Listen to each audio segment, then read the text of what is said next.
returning some understanding of biological differences and reality of biological differences has to be a good.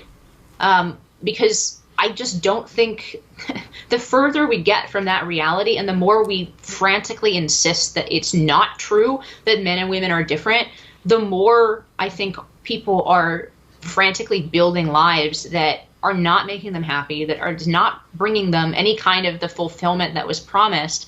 And, you know, I think we're going to end up with a lot of really unhappy people, and we already are. But I can speak to this because I'm, you know, getting up there in female biological years and have to make these decisions myself soon. But, you know, we have an entire generation of women and millennials that have delayed family, right? We've delayed having children. And this is such a sensitive issue to talk about, but how we've structured society and the way that we've structured our economic situation has been that if you want to get like a white collar job, then you need to go to school until, you know, you get your bachelor's at 22. Then you probably work for a year or two, breaking into a particular field. You might go back for a master's. You might move around a lot in pursuing a career and not actually settle in any one place or city. Until you're in your, you know, mid to late 20s, and then you start looking for a partner, right? And so it's not. I actually don't particularly like the cat lady sort of caricature or whatever, where like these women are just rejecting relationships because they are girl bossing their way. They're girl bossing their way to Beyonce or whatever it is.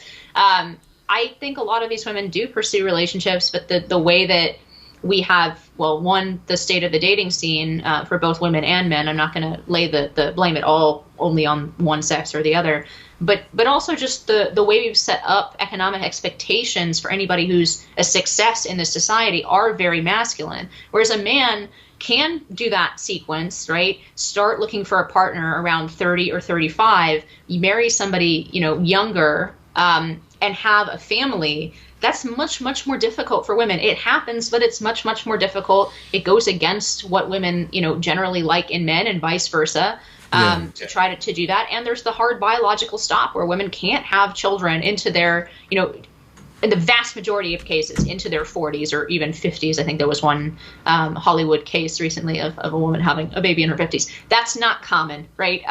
For most women, that won't be the reality. And what we see if you look at surveys of millennial women, the vast majority of women still say they want kids, but we've structured sort of the treadmill to success in such a way where you have a very narrow window somewhere between 28 and 35 to meet someone you like, date them for long enough to know whether you want to marry them, and sometimes too long, right? And then you know, have kids.